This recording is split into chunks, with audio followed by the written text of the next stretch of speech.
Hey y'all, what's good beautiful people? It's your girl Tay, and I am here yet again with another update video. So definitely make sure you smash that like button, comment down below, subscribe, plus push the post notification bell button so that way anytime I upload a video you will be notified. All right, so let's jump right into everything that's going on. First thing, I did want to let you guys know that I did do a check. I do this every day. I don't know why I keep repeating it, but I'm repeating it anyway. But I did check on emergency SNAP maximum benefits for the month of October, and it doesn't look like any additional states has been added. However, I will go over those states like I always do towards the end of this video. So if you want to skip right on through and go ahead to that is fine with me. Now I'm not going to do the payout dates because I did them in yesterday's videos.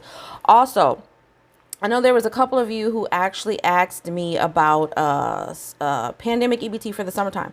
Pandemic EBT for the summertime, I have already completed 2 separate videos for that. I did I can't remember the states, but I broke it up into 2 videos. So you have to look for the video. It will say pandemic EBT for the summertime 2021 and no other titles on there. Okay, so there's a part 1 and there's a part 2. Check that out, because if your state has already been approved for those benefits, and I went over it in one of those videos as well. I did a separate video for pandemic EBT for the previous school year. That is also up. I don't remember when I did that, but it's like a 40 minute video, something like that. But I did that already. So look into that, because I'm not going to be going over that information in every single video. I don't think that information is going to change.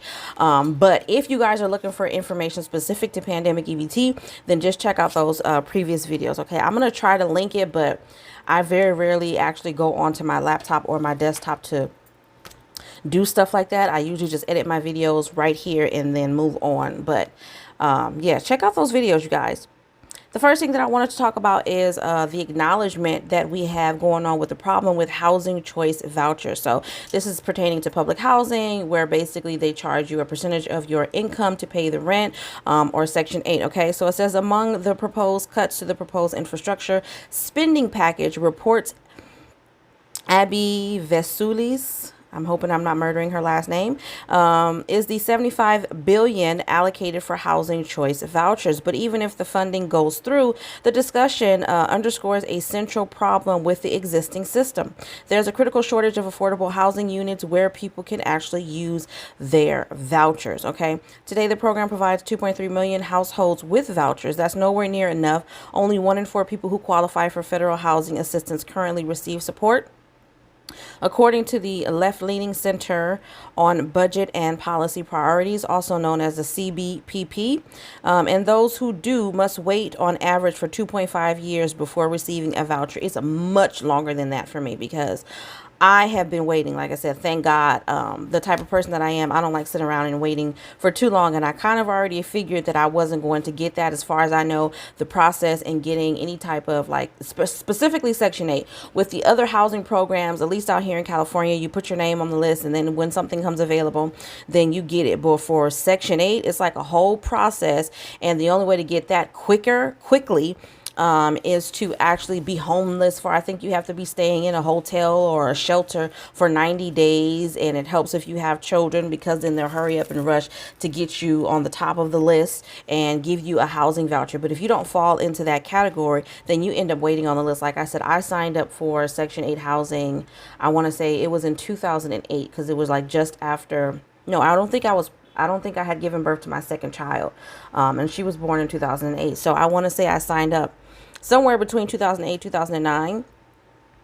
We're in 2021, and I still have yet to receive any type of anything. So it's been over 10 years. So they definitely need to do better with this, because there's a lot of people that I know who have been waiting for Section 8. It's kind of like they're you know, there's a lot of people that are complaining and saying, you know, get a job and do this and that and the third. But realistically, a lot of people don't even make it to get these resources like housing, because they have a shortage in, like they said, landlords or properties that are willing to accept these vouchers, as well as they're not giving out enough vouchers. So there's plenty of people who put their name on the list, but then they never actually make it. They end up having to go out there breaking their backs, working 2, 3, 4, 5 jobs, and then covering the cost of living themselves, right? Which is no problem. But if you're looking for resources because you're not financially stable, then that's when these resources are supposed to help you, and they're not helping. So it's kind of like no point to me, is the point I'm trying to make. Okay. It says, while the new funding, if approved, would provide 750,000 additional vouchers, a more systemic and perhaps more intractable problem remains. Once families get vouchers, they often struggle to find landlords who will accept them, okay? Some landlords complain about the long lead times it takes between showing a tenant an available unit, going through the mandatory inspection process, making needed repairs, and obtaining final PHA sign-off. If the vouchers were a lot more like cash, they say, it would make the process easier for them. Even so, affordable housing advocates argue that more federal funding will at least begin to address some of the problems at hand, giving more families an opportunity to start looking for housing. I really hope that that is true. But like I said, realistically, there are so many issues with housing in general. There are not enough housing. There's not enough housing available. There's not enough landlords, like they said, or landlords don't want to do it because of the actual process. And I told you guys about, I have a relative who does have Section 8 vouchers or whatever, and she went through this very same process. She that she had a place, she had all of our money and was ready and was waiting for the people from Section 8 to come out and do an inspection, and they just didn't show up. There was no reason. It wasn't like the person who was supposed to come out and do the inspection was sick or, anything like that. Nobody just showed up. Nobody showed up. And so when she called in to see, hey, what's going on, I'm waiting, me and my child were in a hotel. We're kind of waiting in limbo because they thought she moved out of her place thinking she was going to be able to move right into her new place, and it didn't happen like that. And when she called in, they offered up no explanation. They were just like stumped, like, we don't know why the person didn't show up. They just didn't show up, and they didn't put any notes in the system to explain why they didn't show up. So then she had to wait for them to send someone else out there. Then when they did go out there, they didn't want to pay the amount of money that the landlord was asking for the place. And I think that the amount of money that they were asking for the place was actually less than the voucher. So for example, if she was getting a $1,200 voucher, they wanted, the landlord wanted, I think, 1,100, and they wanted to pay like 900 and something. That's pretty much. And to me, it didn't make sense, because if her voucher's for 1,200 and the landlord is asking for less, then why can't you just give what the landlord is asking for? There's still going to be money left over. So she ended up not getting that place. She ended up staying in a hotel, spending all of her money that she would have used to get her new house set up, being in a hotel, buying food, blah, blah, blah, blah, blah, for about 3-4 months. So all of that stuff is what they need to be working on, because that system is seriously flawed. Okay. Moving away from that, the next thing that I wanted to go over is there is an application extension going on as of right now this week for DSNAP. Okay, the extension for Hurricane Ida Disaster Supplemental Nutrition Assistance Program, also known as DSNAP, operation begins this week. So I believe it began yesterday on Monday. According to the request approved by the USDA Food and Nutrition Service, the DSNAP extension period began on Monday, October the 11th, and run through Wednesday, October the 13th. So tomorrow, in the first phase of DSNAP operations, DCFS staff answered over 100,000 calls and processed more than 73,000 applications. Higher than anticipated call volumes jammed phone lines. At times, the DSNAP line received as many as 350 calls per second. Okay. The DCFS responded by offering extended hours and a virtual hold in an effort to serve more callers and be mindful of those with limited minutes. The DSNAP extension is an attempt to serve those who were still unable to apply during their assigned week. Okay, so it says residents from Phase 1 parishes must wait until October the 11th through the 13th, which we are there now. Today is the 12th, to apply and interview, and should not call during Phases 2 or 3, as they will not be able to be served during those weeks. The same applies to residents in Phase 2. If they miss their week to apply, they must wait until an extension period to complete their DSNAP application. Okay. So it's giving me the parishes right now. Y'all have to excuse me if I say some of these words wrong. Okay. It says the DSNAP parishes include Ascension, Assumption, East Baton Rouge, East Feliciana, Iberia or Iberia, Eberville, Jefferson, Lafourche, Livingston, Orleans. Those are two separate ones. Livingston and Orleans. Plaquemines. I'm hoping I'm saying that right. Plaquemines. Pointe Coupee or Coupee or whatever. Pointe Coupee. Okay. St. Bernard, St. Charles, St. Helena, St. James, St. John the Baptist, well, where did they just look in the Bible and just grab every name they can grab to name? What the hell?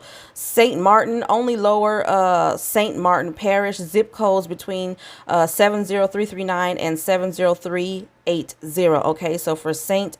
Martin, it says only the lower St. Martin Parish between those zip codes. Let me say it again. It's 70339 through 70380. Okay, and then we have St. Mary, St. Tamani,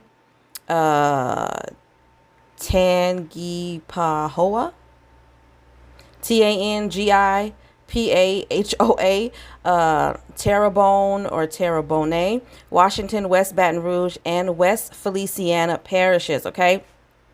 During the extensions, residents of these parishes who have not yet applied for DSNAP may call on the following days according to the following alphabet schedule. So pay attention, you guys, if you are in these areas. October the 11th, which was yesterday, residents beginning with last names A through L. Today, October the 12th, residents beginning with last names M as in Mary through Z.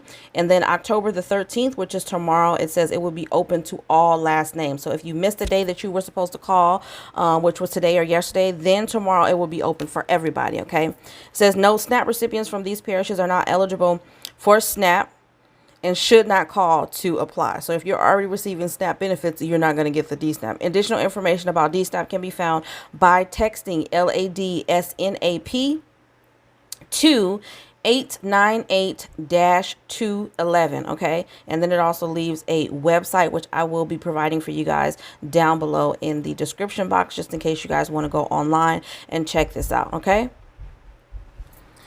All right, not exactly sure if I want to go through this with y'all right now or if I want to wait until tomorrow. Let's wait until tomorrow for that. Let's jump into that tomorrow. Let's keep this video short and sweet today, okay? What is this for? No, that's old. How are y'all enjoying the weather, though? While I'm looking up information, I just got distracted really quickly. It's okay. We're going to get back on it. I'm going to give you guys the names of the states that have been currently approved for emergency SNAP for October. I'm actually going to turn the camera around so that you guys can see while I read those names. Okay, so give me one moment. Okie dokie, you guys, here I am in the corner up here. All right, so as of right now, these are the states. This is the USDA website. You guys can see there.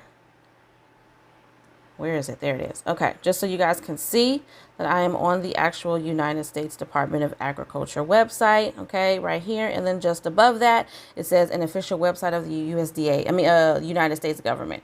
So we're going to scroll back down. I have already refreshed my screen and tried to make it as large as I possibly can so that you guys can see all of this. Okay, so here we are. Acknowledge extensions through October of 2021, Alabama, Arizona, California, Colorado, Connecticut, Delaware, District of Columbia, Georgia, Guam, Illinois, Hawaii, Indiana, Iowa, Kentucky, Louisiana, Maine, Maryland, Michigan, Mississippi, New Hampshire, New Jersey, New Mexico, New York, North Carolina, Ohio, Oklahoma, Oregon, Pennsylvania, Rhode Island, South Carolina, Tennessee, Texas, Utah, Vermont, Virginia, Washington, West Virginia, Wisconsin, and Wyoming. All right, that is all for now. You know what? Let me see if I can pull up Pandemic EBT for y'all. I see this one that I have. Let me just see. Okay. This is the list right here, you guys. I'm trying to scroll up so you guys can see the different columns. 2020. Oh, see, they already got 2021, 2022 school year here. So for those of you who are asking, I think I spoke about one state already that's actually talking about PEBT for this school year. It's supposed to be, I think it was for like 3 months. I can't even remember the state, but let me see if it's something over here in this last column. But I'm going to scroll up slowly so you guys can see. So hopefully you guys can remember this, the columns here as we scroll up. This is for August and September. We have passed that already. This is for the current school year, the second one. This third one is for the summer, okay? And then this last one is for the new school year. Okay, so we've got the previous school year, summertime, and then the new school year. So I'm going to just scroll up. I'm going to see if I can make this bigger for you guys just so that you can kind of see the words of the states. Okay. That's about as big as I can make it. Hopefully you guys can see that though. So I'm going to scroll up so y'all can see what's happening.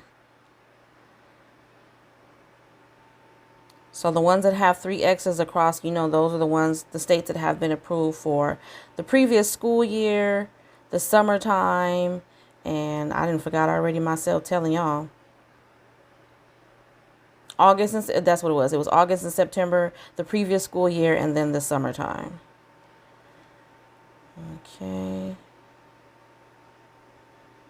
Yeah, I don't see any state on this page for the new school year.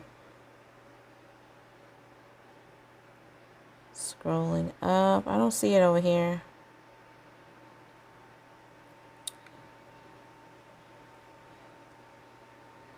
Oakley dokley. All right, you guys, so as always, I hope this information was in some way helpful or useful to you. Do me a favor, though. Definitely make sure you smash that like button because it helps to let YouTube know that you like what I'm doing and you want me to stick around. Can you guys tell I'm feeling a little bit better? I didn't stumble over my words as much as I usually do in my videos. That's how you know I'm tired and I am in need of rest because I read pretty quickly and I'm able to articulate very, very well. But when my body is not at 100%, which I'm pretty sure it's like that for everybody else, I tend to stutter and mutter all over my words, and half the stuff that comes out of my half the stuff that comes out of my mouth don't make any sense whatsoever. But as always, you guys, I'm going to remind you guys to check the description box down below. That website that I did give you guys for, I think it was DSNAP, pertaining to Hurricane Ida. I am going to put that in the description box for those of you who want to go online and just look up some additional information for yourself as well. I do have some discount codes. They are not affiliate links. Okay. So I will not receive any money. I'm not being paid. Okay. I'm not going to receive any money if you guys decide to use those discount codes for some of my favorite cosmetic brands. I kind of had hoped I would be able to get up and put some makeup on, and I was going to do a totally separate video on makeup for you guys, but I didn't get a chance to. I had an appointment today to go and get some new glasses because I lost my other pair, and so I just really wanted to get this video out because this is more important to keep you guys updated on what's going on in the world. And yeah, that's pretty much it. So don't forget to check the description box. As always, you guys, remember to live, love, and elevate. And if you haven't already checked out my merch shop, don't forget to go there and check it out as well. And I am going to see you guys in the next video. Peace, beautiful people.